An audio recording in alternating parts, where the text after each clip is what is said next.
Okay, today is July the 22nd, 2022. I want to wish everybody a happy 4th of July weekend. And today I'm weighed in at 207. That put me at the 60-pound mark. So I'm pretty excited about that. That's I haven't been down in the low 200 ranges like this probably in, hell, I don't know, 7 or 8 years. So it's pretty cool. I went and checked my blood pressure the other day, and it was 116/78. And I think I had a resting heart rate of around 66. And when I started all this back in July, I think I started this July the 13th of 21, so I've been at it almost a year. And then I believe my blood pressure was running at about, I think I seen 139/85. And I think my resting heart rate, I'm wanting to say, was around 70 or 72. And so, you know, that's all pretty cool stuff. And it's like clothes are starting to fit better now. And I'm starting to move around a little bit better. I've been dealing with a foot injury that I've got on the dirt bike. And that's coming around a little bit with the weight coming off. I'm starting to move around a little bit easier. And we took the race car out the other day, and it whole lot easier to get in and out of it. It just makes it a lot easier to do the work on the car and all that stuff and everything. And been getting out and riding my dirt bike, and I still need to work on my my total physical conditioning on it. But I'm getting more confident to push myself a little bit harder, because I'm just, when I was up in the 260s, I was really concerned about having a heart attack. And so yeah, everything is coming along. The next one I'm really looking forward to is going under 200. That's going to be a really cool one. I have not been under 200 pounds in probably pushing 10 or 12 years now. So I'm looking forward to that. That's going to be pretty awesome. And so let's see. I think I guess now it'll be time to start talking about the fasting, the intermittent fasting I've been doing. And before I get kicking on that, I just want to make sure to let everybody know I have no kind of medical background whatsoever. I'm just a guy in his mid-50s that here in the past 5 or 6 years, everything I've been trying to lose weight. I may take off 15 or 20 pounds and then really backslide, and it's been hard to come back from that. And I've been doing the fasting now since since April. So I'm 3 months into it. And I've went on some binges and I backslid, and with doing the fasting, it's been a little bit easier to come back. It's been it's not magic, but I do consider it a tool, and I'm really glad I came into it. It's my longest fast still. I've been hovering at 71 hours on that. I've been really I haven't seen a need yet to go out any further than that. And one of the things I'm really liking with the fasting, it gives me some flexibility, not as much as I like, but I can look forward. There's going to be like when we went to the races this past week, and I took off, and I'm like, well, how am I going to make sure to not really overdo it? And when I go out to the races with my buddies, I always look forward to, we'll have dinner at the end of the day. We'll get done finishing servicing the car and put whatever fires we had to put out there. And we'll go out to some kind of decent restaurant, and I'm like, that's going to be the meal.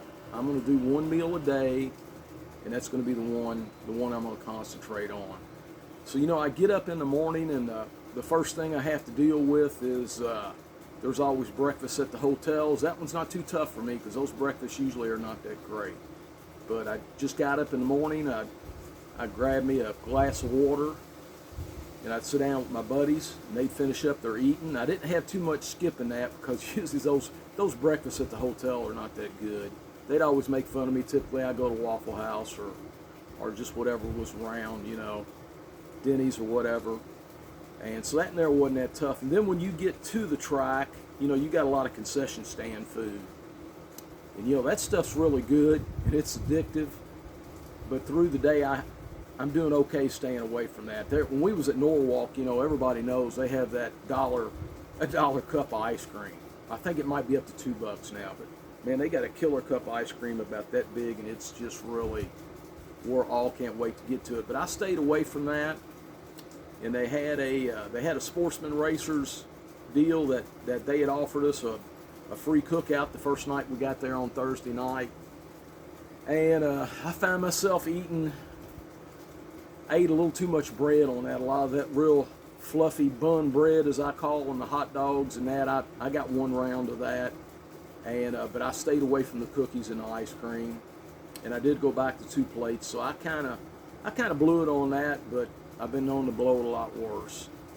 And so that's what I like about it. You can come into things, and if you got an idea what you're dealing with, the fasting has got some flexibility. You know, I've been listening to a lot of stuff on YouTube with you know, Dr. Fung and Dr. Jamatis, and then also I've gotten a lot of the Facebook groups now, and you know, I see a lot of people getting caught on, oh, I got to do 18-6 or you know, 23-1 or whatever. And I've not been in it that long. I'm not that experienced at it yet. But what I'm really liking about it at this point is there's no have to on anything. You can instead of building your life around the fasting, you can take a look at your life and kind of bring the fasting to it. And I think that's really good, because as I'm looking into this and learning, you know, for me to get into this and eat all whole foods and you know, eating beef with no hormones in it and all that, grass fed, I don't think I'm going to be able to go there. I just don't think I don't think that'll happen. But I am wanting to keep learning and keep picking the best thing I can pick. And you know, we just went into a thing the other day. Glenda and I went out for dinner at KFC, and the more I learn, it just kind of gets tougher sometimes. You know, we stepped into KFC, and I looked up, and I'm like, well, man, I'll get some grilled chicken. Maybe I'll get a salad and some green beans, and maybe this will be some of my best options here I can pick. Well, we started looking up on the menu there. I didn't see any grilled chicken. You know, of course they had everything with all the breading and everything and all that. And I laughed, and I looked at Glenn, and I said, well, hell, I said, I guess I'm going to have to just get me a couple ordered green beans. And she looked at me, and she said, they don't have green beans anymore.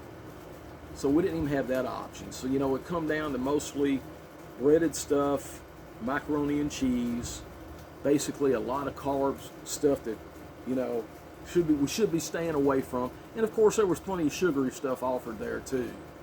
And so, you know, sometimes even the best option I'm finding is tough.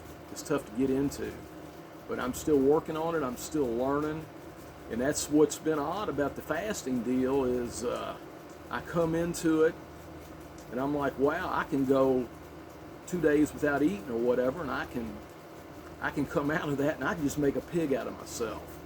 Well, this stuff is not magic. It really doesn't work well that way, and I know it because I've tried it. You know, I've come out of a fast before, and you know, I remember one time we had went to Roosters, and I think I ordered, you know, 10 drums, and they were breaded, and got me an order of fries, and I think I got a salad, and you know, and I look over there, and Glenda's got some kind of dumpster tater tots over there. You know, she loves her carbs. So, you know, I'm like, just come off this pretty hard fast for me. I'm going to really pig out. So I pigged out. Of course, I killed about half her tater tots and stuff. And then we go to a movie. And, you know, the movies to me I'm finding is a real trigger point for me. You walk in and smell that popcorn. And like I've been doing real good about staying away from diet sodas. I've been hooked on Diet Pepsis for probably decades.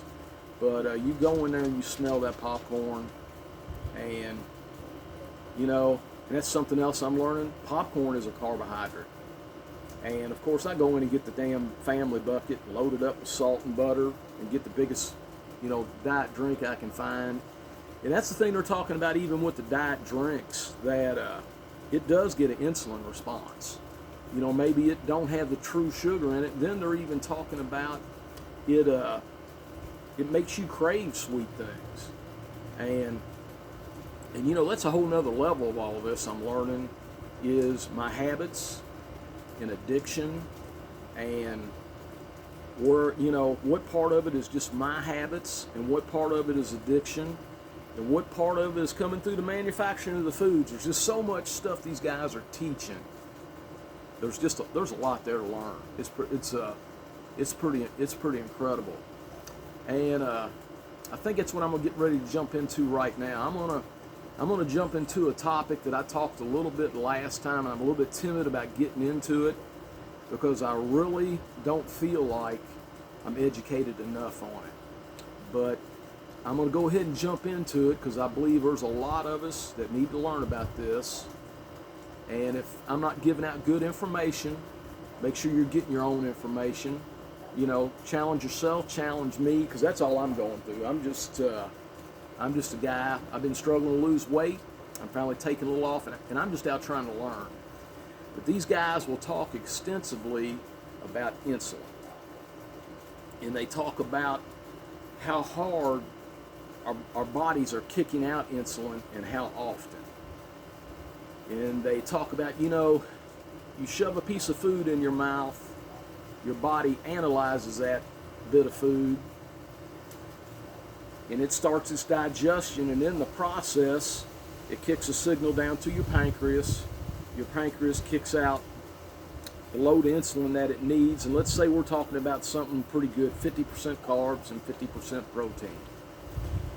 And the body analyzes it and looks at it, and it sends a certain portion over to glucose, you know, which is what your body runs off of, what your cells and your organs and all that and everything needs. And then a portion of it will go down to your liver, and it'll store some of what they call glycogen, and that's just another chain of glucose, I believe, you know, another chain of sugar. But the rest of that the body can't handle, it will shoot that in to a storage mode. And you know, the more sugar and carbs you take in, the higher that insulin will kick up, and the larger percentage of that it's going to have to send to your fat storage. And they say that is a big problem for a lot of us people in the U.S., and it's happening around the world now, is that our insulin levels are just going through the roof, and they're staying that way through the day, and we're kicking all this stuff into our storage mode. And not only is it going to storage, obviously you can't get to it, and that's what a lot of us need to do. We need to get in and get rid of some of this excess body fat, you know, to keep us away from getting that type 2 diabetes and heart conditions and all that stuff and everything. And that's one of the big things with the insulin that I've been reluctant to jump into it, because instantly, all of us, when you say the word insulin, or with me, which, and I'm not that educated on it, when you say the word insulin, you instantly think of diabetes. You know, and when you've got to the point that diabetes has become a trouble with you, the first thing they do is they give you insulin. You know, you have to deal with all that. So I'm like, wow, you know, these guys are telling us our insulin levels are too high, but then when we get in trouble, the doctors are giving us insulin. And it just really has had me scratching my head and saying, you know, what the hell's really going on here? What am I not learning? So, you know, I kind of try to do my best research, and I'm not the greatest on that. But the first thing that I kind of looked at is, you know, they talk about you're either type 1 diabetic or type 2. And I've been fortunate. My blood sugar levels have always been good. Whenever any of my friends I run into have got sticks and they let me check myself, I turn out good. And my blood pressure has not been diagnosed as high yet, but everything's getting close. And that's why I'm really like, I need to jump on this. There's still things I want to do. I want to drive these race cars. I want to play with my dirt bikes. I want to get out on the river sometime, see if I can water ski. I haven't water skied in years. I believe if I can get under 200 pounds, I'm going to hop on the water skis again. But I'm just not ready to sit in that VFW post and tell lies about my glory days. I'm just not there yet. That ain't what I want to do. But looking up on the diabetes, when I look up the terminology type 1 diabetic, the definition is pretty straightforward. And the people that I've talked to quite a few parents. You hear type 1 diabetics, a lot of the times it's young kids, and they're not heavy. And even older people that are designated type 1 and been that for years, been dealing with their whole life, they're not big, they're not overweight. But the definition will say that the pancreas does not produce insulin, or it produces very little. So, and with talking to everybody, and I'm hearing basically all the same things. It gets to a point they gotta basically go on the old Atkins style diet. They cut all their carbs way back as far as they can, and they monitor that diet, and the doctor gives them insulin shots, or they give themselves insulin shots, and now they got the setup on the pump and all that and everything. And everybody, the way they're talking, you're getting the same answers. It's all very straightforward. They really have to monitor their blood sugar levels and make sure that they got enough insulin to keep the sugar down where they want to, and then they got to make sure it doesn't go too low. You'll even hear some of them talk about keeping a piece of candy around. They pop every now and then, because it's really dangerous when they go too low also. But when I look that up and I talk to people on the type 1, it's pretty straightforward, and it's really, and you talk to the families, it's a lot for people to keep up with. It sounds like it's a really tough thing. But then when you cross over to type 2 diabetes, when I look up a definition on that, it's one of those things, I'm not even going to go there right now. It becomes a lot more vague, a lot more vast, the terminology, they start using regulation and all this, and I'm not even going to go there. And when I talk to people that are dealing with type 2 diabetes, it becomes a little bit more over with. You can tell most of them are not as versed with it as the people that have been dealing with the type 1 and all that, and it really becomes confusing to me. But I want to do the best research I can, but that's kind of where I'm at with the research on that. But then these guys start talking about something that really drives home for me, and I'm intrigued by it. And this is the part that I really like talking about. I've been talking to my friends about here lately, and it's really pretty cool. What they talk about is our bodies, in let's say about the past 1,000 years, our bodies and our digestive system have not evolved that much. It's really, we got basically about the same digestive system that we had back when we had to hunt and gather our food. And right now, in the past 50 years, 75 years, if we've done any kind of hunting or gathering, we're out doing that because we want to. There's just an abundance of food everywhere. And, our bodies have not evolved much past that hunting and gathering deal. And that's the next thing they get into that's really intriguing. They talk about our manufacturing of food in the past 200 years has just really took off. And if you even think in the past 50, it's just incredible with manufacturing and everything, what's happening with our food. And if you've worked in any kind of factory and manufacturing, no matter what you're manufacturing, it's all about cheaper, better, quicker, and cheaper, and how can I sell somebody more of it? How can I make them want more of it? And, the food industry is really, really all over this. I mean, and just really got it down to an art and science.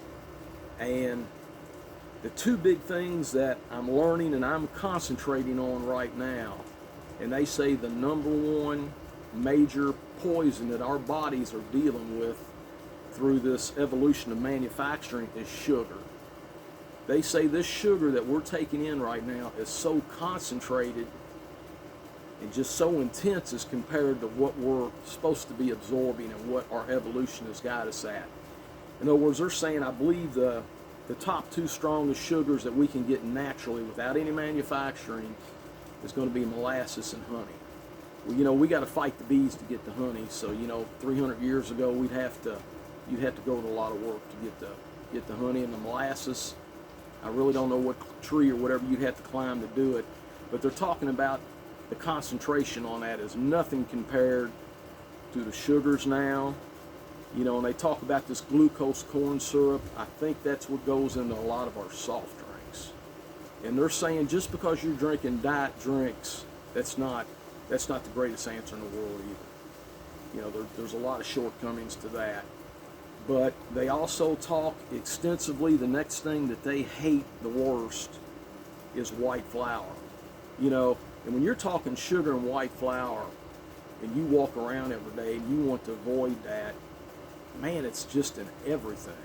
It is just, you know, you walk in and get some gas at Thornton's or a convenience store, and you walk inside, everything in there is full of preservatives because it's got to sit there on the shelf. Everything there is very tasty. It's just right there. It will sit on that shelf for a while whenever you're ready to get it, and none of it is very healthy for us. But that's what they're talking about, is all these concentrated, really those first two, they only want to call those carbohydrates. They really want to call those poisons. And those are the big two I'm concentrating on right now. And then if you drop down to your pastas, you know, they're pretty manufactured and pretty concentrated also. And that's probably the next one under.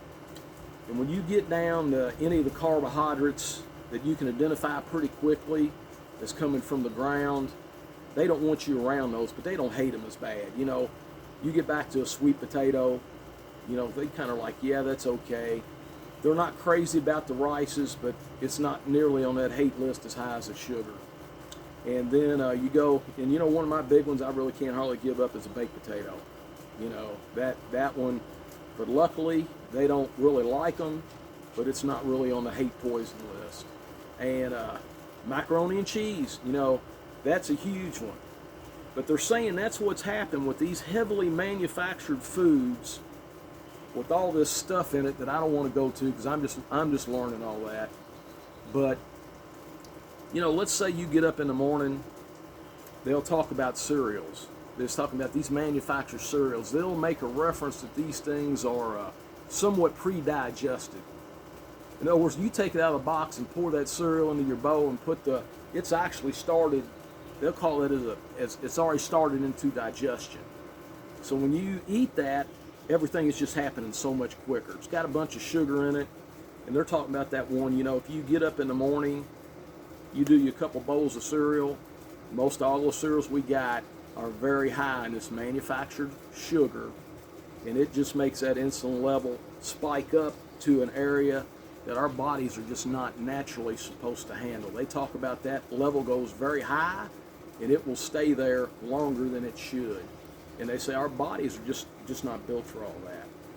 So let's say you do that, then you get up in the morning or you know, you could just expand it to whatever. You get up in the morning, you stop at Dairy Queen and get you a coffee and put a bunch of sugar in it and get you a large order of biscuits and gravy.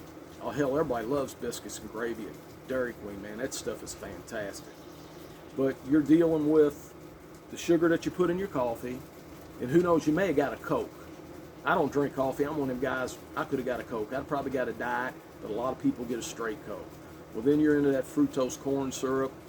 That gravy's going to have a lot of that white powdery stuff in it that they want you to stay the hell away from, and the biscuits will too. So boom, you eat this, same deal. You get this big spike deal. You go into work, and they'll claim that eating these very high sugary carbohydrates manufactured, that not only does a lot of it go into storage, it will leave you feeling kind of hungry. Your stomach can actually be full, but you will still feel hungry. So then you go into work, you sit at your desk, you go out on the factory floor, break comes up, or you can sneak away from the desk, and you get these cravings. So the next thing you do, you go up to the damn machine there, and you either get a bag of chips, a honey bun, whatever, and another Coke. So here you are, you know, it's 3 hours later, 2.5, 3, 4 hours later, boom, you send up on another spike. You really hadn't recovered from the first one. You never really put yourself in a position that you can burn off that storage. So now you kind of dumping you're sending another load over to storage. And they said then also it's the same ride again. we're kind of hooked on. It's the same ride again. You're chasing that sugar buzz, as they call. Jamatis will call us a bunch of damn junkies, but you're chasing that buzz. So, you know, then you go to work, you work the bullshit around with your buddies and everything. You take off for lunch, you know, and you do whatever you do. You either go to McDonald's and get you a quarter pounder and a large fry. Well, guess what? Those fries, that bun bread, all that stuff, same thing, another spike. So, you know, you can just run this scenario out any way or any levels and ways you want to run it. And that insulin level just keeps spiking. And you just keep chasing it. And it seems like you can deal with that pretty good while you're young. But as you get older, it just keeps getting worse. And then these guys will talk about words of insulin resistance, and let's see, insulin anemia. And then they'll start talking about talk about your metabolic system getting screwed up. And you know, and all this stuff, when I first seen it, just made no sense. But when you start thinking about, our bodies had not evolved with the manufacturing of our food, it starts making more sense. And this metabolic derangement that they talk about, I kind of read about that, and I think, you know, maybe that's why for so long I was struggling to lose anything. And they say with the fasting, when you're not eating, you know, it kind of gives you a chance, your body to kind of reset and kind of relax, just kind of like when your phone's screwed up, you turn it on and off and let it reboot. You know, if you can go a period of time to drop those insulin levels down and let everything kind of regroup, and then when you come back towards it, if you're putting some kind of consciousness to what you're bringing in, I think it can make you start going in the right direction. That's one of, it's so odd doing the fasting. It's not what I thought it was going to be. You know, I was just really picturing, oh man, I'll go 2 or 3 days without eating, and I'm going to lose some weight, and man, I can just make a damn pig out of myself and eat the way I love to eat. And it has not turned out that way. If I go and really fall off the wagon and go on a bender, and that's what we're doing. We're just like a drunk, or anybody's hooked on food, got a weight problem. We're just like the alcoholics, and we're just like the druggies. We're dealing with stuff. You know, the fasting does not work well like that. And that's what's amazing. I didn't think I would be learning all the things I'm learning by going down the road of doing the fasting. And you know, and it's not something that you got to join a damn cult and you got to get crazy about or anything else. You don't have to jump into this, you know, and go 30 days without eating and stuff like that. You just don't have to. You know, the first thing these guys talk about, you know, if let's say you're 100 pounds overweight like I was, and you're just, you know, like I was, and you're just getting older and you just have a problem. And I did a lot of this stuff coming into this that they're talking about, and I didn't even know I was doing it. So when I started the fasting, I done did a lot of this stuff. But they're talking, in theory, let's say you're stuffing something in your mouth, and this could be very realistic, 8 or 10 times a day. You know, and let's go to the worst scenario. You wake up in the middle of the night, you're not even hungry, and I did this. Get up 2 o'clock in the morning, you can't sleep for somewhere, so as I call it, I go empty the damn refrigerator. And let's face it, we don't always keep good stuff in our refrigerator. It can be anywhere from hot dogs to bologna to sweets. It can be just anything. You know, there's been nights I've got up 2 o'clock in the morning, and Glenda get up in the morning, and she's like, well, you know, I had some Reese's in here, and I had this, and I had that. And I'm like, yeah, sorry, baby, I went through one of my things last night. And they will tell you first thing, concentrate on those snacks. Concentrate on knocking out some of that highly preservative food. Some of that sugar poison. Work on that. And if you got to work on that for a couple months, work on it. That's what they talk. That is, the professionals say, if you come to them that promote the fasting, they don't want you to even jump into the fasting till you're ready. And that is the first thing they'll get you to do, is to work on identifying all these highly manufactured foods and carbohydrates and cutting those back.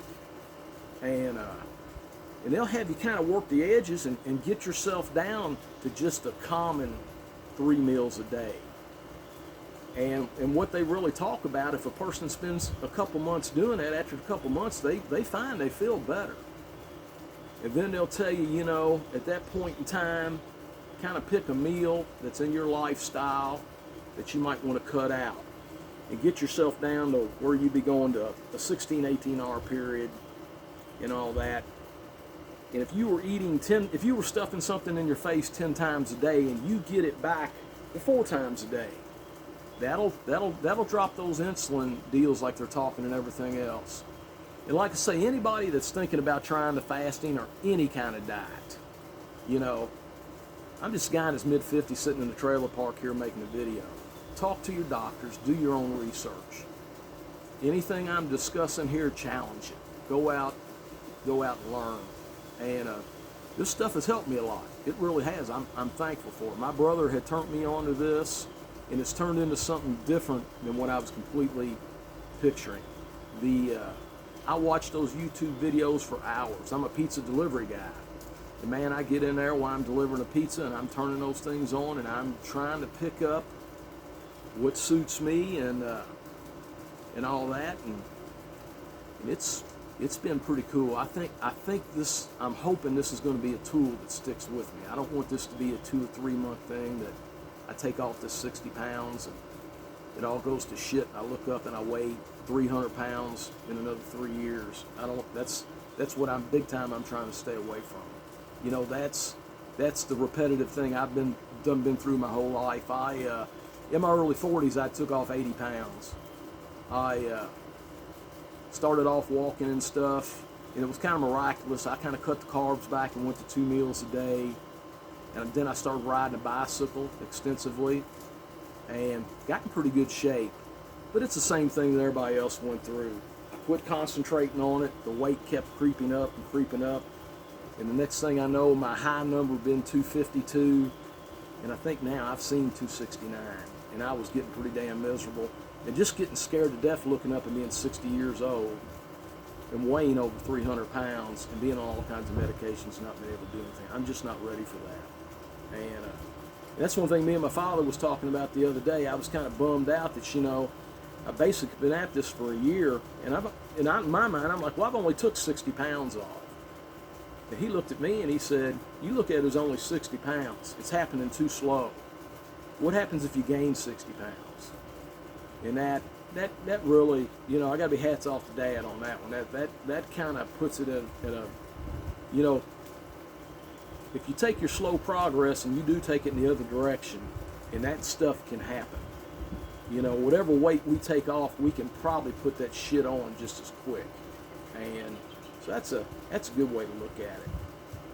But I guess I've kind of covered about more than I know right there. I've done started my YouTube channel.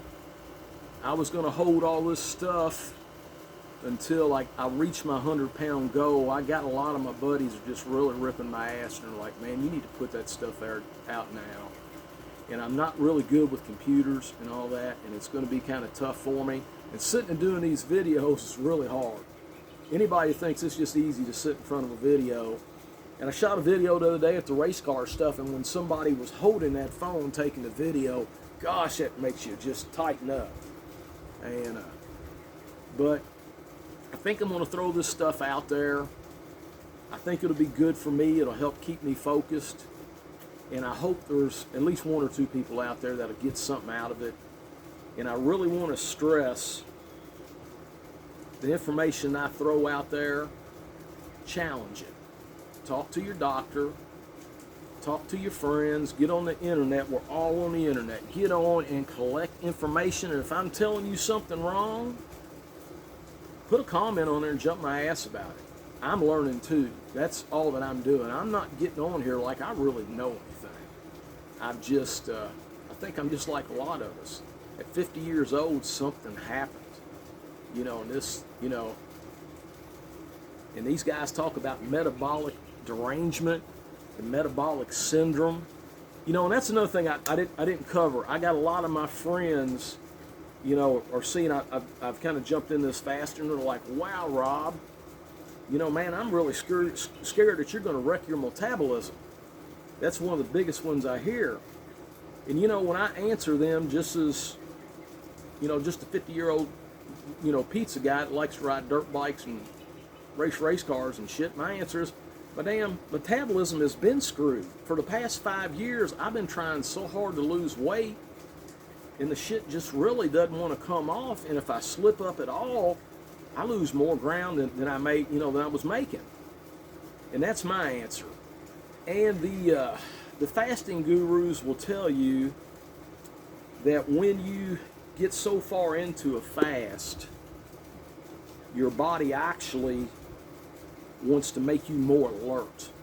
It's back to the hunting and gathering thing. Let's say you haven't ate in a day. They didn't want you laying around in your cabin or in your cave and just giving up. Your body's got shit that it releases that makes you aggressive. It's time for you to go hunt. Go throw a rock at that damn deer, or load your musket, or whatever the hell, and go get it. That it really forces your metabolism, it amps things up a little bit. And I'm listening to these guys. Again, I'm not a doctor. I haven't noticed my metabolism getting any worse. If anything, it's got a little bit better, and I don't know why. I'm trying to learn why, but I don't know why. Okay, and the other big thing that my buddies are throwing at me is they're saying, damn, Rob, you're burning muscle off, man. You go all the time without eating, it's just burning muscle. You're eating your muscles up. And I'm like, well, my answer to that, I really don't know what to say to it. Right now, I have not been doing anything towards working out except riding a dirt bike. Because to be quite honest, my health has been so bad, I'm really concerned about getting on a bicycle and really running my cardio, because I'm really concerned about having a damn heart attack. Even when I get on the dirt bike, if I fall down on that thing and I start picking it up and I start wrestling it and I get out of breath, a lot of the times I stop what I'm doing and make sure I catch my breath, because I'm just not that confident right now. I'm at that heart attack age, and everything about me is getting there, and I'm feeling better about that stuff now. So the building muscle part, I haven't been doing anything to build muscle. I haven't noticed any muscle being gone. So now the gurus, they'll talk on that. They always say the same basic thing, that our bodies are not as damn stupid as everybody's making it out to be. That when you decide you're not going to eat, or a situation comes up that you do not eat, that's why we have fat storage. That's what they say. The fat storage is not there to make you look good. The fat storage is there in case you need it. That's what it's there for. So, if you shut your calories off or whatever, you then, you can't find food, it is not going to take your organs. They're saying it does not take your organs and your muscles first. It goes to that fat. It's got so many different things that it can take before it goes to your organs and your muscle tissue. And it makes sense to me. I can kind of believe it. I'm not, like I said, I'm not getting any muscle development, but I haven't been trying to. And I'm not noticing any loss in muscle development. And, that's been the big thing. I noticed my first week into it, it was affecting my sleep some. And, a lot of guys talk about using this bone broth and everything, and different salts that they use during, and I haven't crossed into that. Taking a lot of guys talk about, the doctors talk about you should take some magnesium. I haven't messed with supplements yet. I haven't had that much problem with that, because I either drink unsweet iced tea or water, and I drink a lot of both of them during a fast. That helps me with the hunger. It gives my brain something to do, and I don't have too much problem with the headaches or none of that. And a lot of people will talk about some dizziness, And I can tell that the fasting does make my blood pressure drop. And it's like when I get up in the morning and you go through that foggy time and you step out of bed and you kind of stumble the first. I notice that I believe my blood pressure is lower. Like when you bend over and you may get a little bit of dizziness, but I've not experienced anything that I feel like I need to go talk to somebody about. Everything has been okay. And the gurus are saying, we've been teaching ourselves now for 20, 30 years. You eat 4 or 5 times a day, keep your metabolism going, and they're like, that is really not the way our bodies are engineered to work. But so I don't know. I think I've probably talked enough on this one, and I think I'm going to go ahead and throw this stuff out there. And the old deal on that. If you could like and share, and if I get any kind of response on it, I've got things I'm thinking about. I got friends of mine I'd like to sit down and do, just common people. I want to sit down and do some little interviews and talk how they've been fighting weight their whole life and everything and all that. I've just got stuff, I haven't done anything yet. I mean, I just bought the first piece here to hold my cell phone. That's kind of where I'm at. But I'm going to keep chasing this thing, and if this goes out, I get any support, I sure do appreciate it. Regardless if that's from just like or shares or that of boys. And like I said, if I'm passing information out there and you see I've said something wrong and you really want to truly challenge it and you know what you're talking about, shoot, throw it out there. I'm not scared to learn more, Now, if you just want to be an asshole and you really don't know your shit, you just want to be a bitch, I really don't want to deal with you. But if you're out there and you're really concerned about people, and there's something you learned that I'm wrong on, throw it out there. I think that's what this is all about, is making us all think. Everybody is different. And there's just an epidemic right now. There's a whole lot of us out there overweight. There's a whole lot of us out there dealing with a lot of stuff. And they're even saying if we can get our weights down and get our BMIs down, that it'll even help with cancer. And I lost my mother to cancer. She was 57. And I'm reading some of that too, that they're talking a lot of these excess sugars that we're taking on, cancer cells feed on that. And they're really claiming when you drop those sugar levels down, that it's harder for those cancers to stay alive. And I don't know if there's any truth in that. It'd be really hopeful. That would really sound good. But what I'm doing right now, I feel like is heading in the right direction. And I know I'm not into it that long, but I'm more optimistic with that than anything I've done in a long time. All right, I guess I'm gonna go ahead and cut this thing off, and hope I ain't bored everybody too much. I hope somebody's gonna get something out of this. And I'll see everybody in the next 10 pounds. Later.